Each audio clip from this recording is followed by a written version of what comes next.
Nijedan građanin nije napušten. To je Izrael ponovno dokazao danas nakon što su pronađeni posmrtni ostaci i poginulog vojnika Jehuda Katz. Bio je to posljednji vojnik koji je još uvijek bio nestao iz bitke kod Soltan Jakuba iz Prvog libanonskog rata. To je bilo prije 44 godine. Katz je nestao tijekom sukoba 1982. godine sa sirijskim snagama u Libanonu, zajedno sa Zaharijem Balmelom i Cvijem Feldmanom, čiji su posmrtni ostaci također pronađeni posljednjih godina. Ovo je bila jedna od najdugovječnijih otvorenih rana u povijesti Izraela kada su u pitanju vojnici nestali u akciji. I danas se napokon zatvara.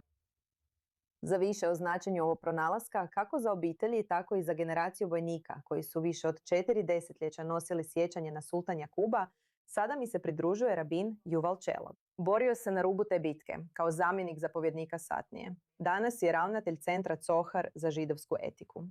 Rabine Čelov, hvala vam što ste danas s nama na i24 News. Dobro večer. Kada ste čuli da je Jehuda Katz konačno pronađen, što vam je prošlo kroz glavu? Što ovaj trenutak za vas osobno znači? Morate shvatiti da je nestanak vojnika najgora situacija. Ne mogu reći ništa dobro o tome. Znate, netko ko je ranjen ili netko ko je mrtav. Ali barem imaju mjesto. Imaju mjesto gdje mogu tugovati, gdje mogu, znate, izraziti sve svoje emocije. Nestanak je uvijek neka velika oluja između očekivanja i razumijevanja, neznanja i možda smo ga napustili i što god. Dakle, ovo je stvarno najgora situacija. Dakle, prva stvar je barem za obitelji. Iako su mu roditelji preminuli prije mnogo godina i ostali članovi obitelji, ali činjenica da barem sada znamo i zatvaramo krug je vrlo važna sa emocionalnog, privatnog aspekta i za život. Sada moramo to razumjeti. To također ima, kao što ste rekli u uvodu, također nešto što utječe na cijeli IDF, cijeli etos izraelske vojske. A to je da nitko neće biti ostavljen. Pa Katz je bio posljednji od trojice vojnika nestalih iz Svatanja Kuba. Ova bitka ostala je otvorena rana za državu 44 godine, 4 desetljeća.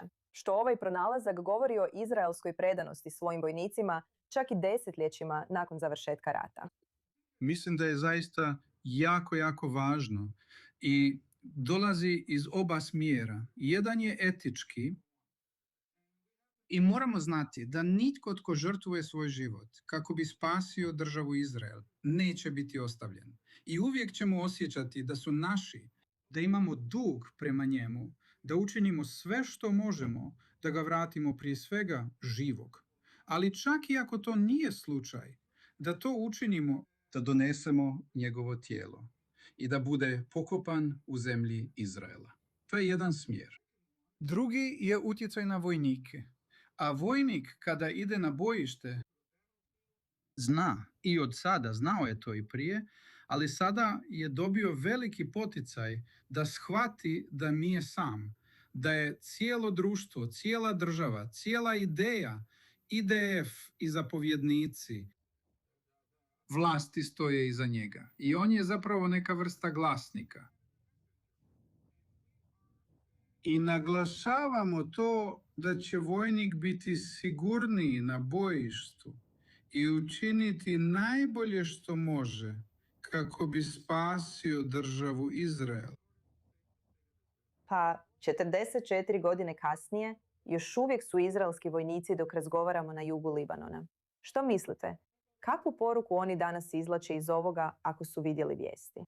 Nadam se da obitelji, posebno znate pilotu, da ga nikada nećemo zaboraviti. Nadam se da obitelji zaista razumiju, zaista vjeruju i mogu imati povjerenja u državu Izrael i vlasti i zapovjednike i Mossad i sve koji su povezani sa ovom svetom misijom.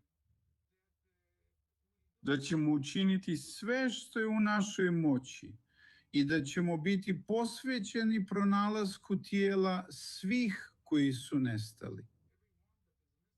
Postoje vojnici koji su nestali još iz Jomkipurskog rata.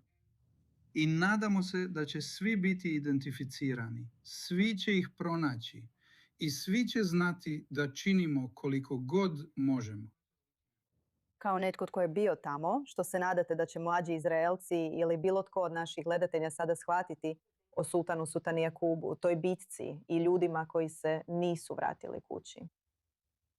Reći ću nešto vrlo oprezno. Zapravo bila je to svojevrsna zasjeda koju je zapravo postavila sirijska vojska. Mi smo upali u tu zasjedu. Mislim da smo bili previše ponosni na sebe i mislili smo da smo prevelike face. I stvarno smo upali u zasjedu. I prekasno smo shvatili da smo napravili veliku pogrešku. To su stvarno vojnici koji su bili na bojištu. Oni su heroji. Govorimo o mladom zapovjedniku Idi Iri i svim ostalim vojnicima. To su pravi heroji. Ali s druge strane, to je bio neuspjeh. A kada imate mrlju neuspjeha 44 godine, činjenica je da će priča biti zatvorena. I to je kraj ove priče. Mislim da je vrlo važno da shvatimo da ponekad ne uspijemo. I ponekad ne uspijemo ispuniti misiju. Moramo biti dovoljno hrabri da popravimo sve što možemo i Sve kako? što učiniti sljedeći put. Važna poruka jer se ova priča danas privodi kraju. Rabin Yuval Shilo, hvala vam što ste bili s nama.